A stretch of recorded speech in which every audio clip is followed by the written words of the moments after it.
告别了非洲丛林，我们来到了开普敦。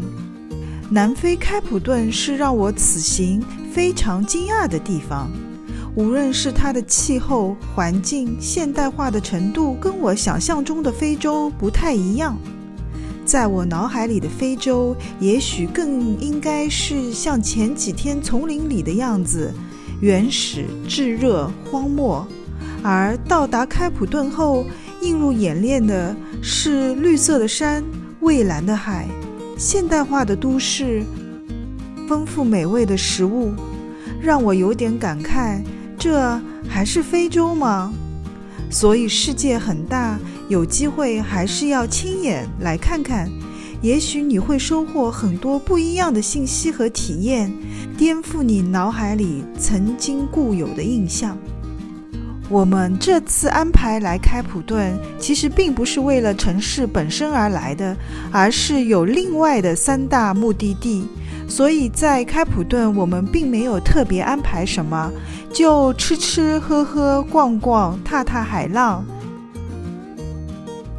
那我们的3大目的地到底是什么呢？那就是第一，企鹅。你是不是跟我一样惊讶？非洲有企鹅？好像总感觉炙热的非洲大地和生活在冰天雪地的企鹅连不上关系。可是事实就是，南非是有野生的企鹅的，就在离开普敦不远的 Simons Town 上。我们这次选择了直接面海的民宿，从阳台上眺望大海，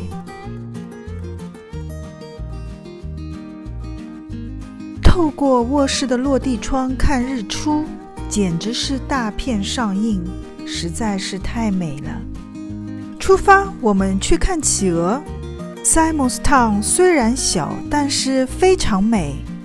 沙滩上巨大的岩石组成了独一无二的一片天地。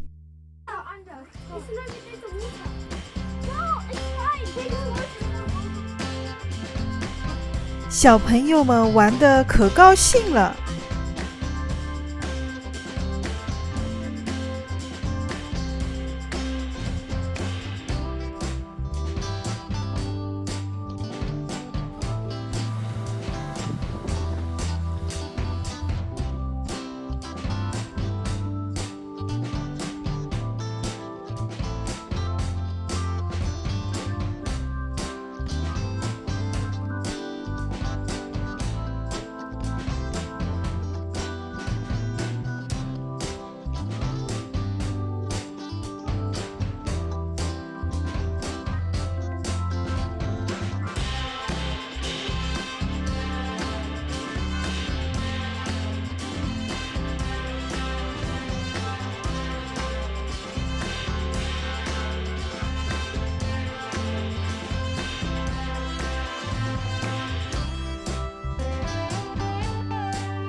左边，右边，左边，右边，右边，右边，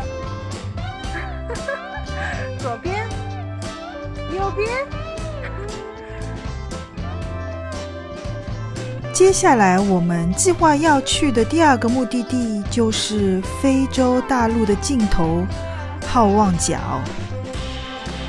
沿路的海岸线非常美，这是个融合山海风景的地方，柔美而又有力量。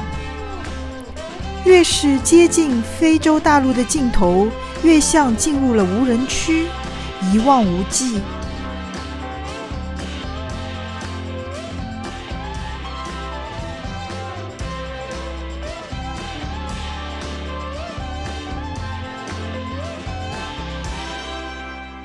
作伴的就是随时出现在路边的各种动物。尽头的那块大岩石终于映入了眼帘。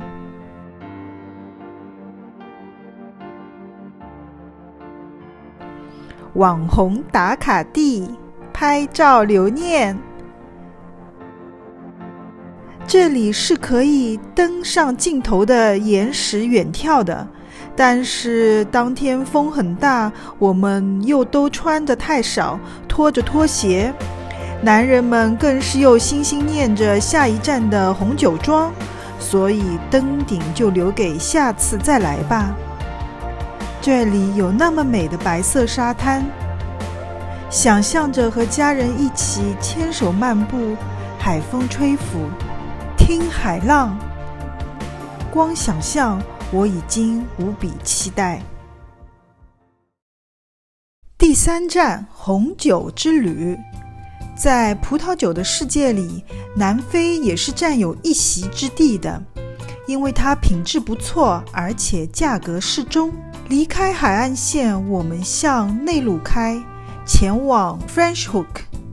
这里群山环绕，风景独特。French Hook 很像欧洲小镇，酒吧、饭店布满了整条街，可以想象这里是大量游客慕红酒之名而来的地方。小镇上的民宿很多，我们选了这样的一个英式的 cottage， 坐在花园里看这样的日落，我心里早已揉成一片。今天一早，我们便开始了我们的红酒之旅。在众多的品尝路线中，我们选择了粉红之路。沿途讲解员会向你介绍每个酒庄的历史背景、酿造工艺，让你在品酒的同时，也对他们的红酒有所了解。17世纪时期，在欧洲受到迫害的法国人来到了这里，一并带来了红酒的酿造技术，之后不断发展壮大，有了今天的规模。就这样，我们从一个酒庄喝到下一个酒庄，从早晨9点半一直喝到下午5点半，美食、美酒、美景互相交替着，这真的是放纵的一天。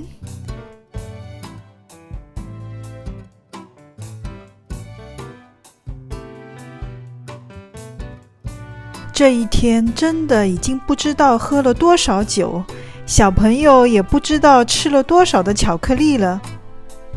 吃午饭的时候，我看起来还正常吧？哈哈，喝到第6个酒庄时，已经眼神涣散了。今天晚上的任务还挺多，在这样的落日下，那就不醉不罢休吧。至此，我们的南非之行告一段落。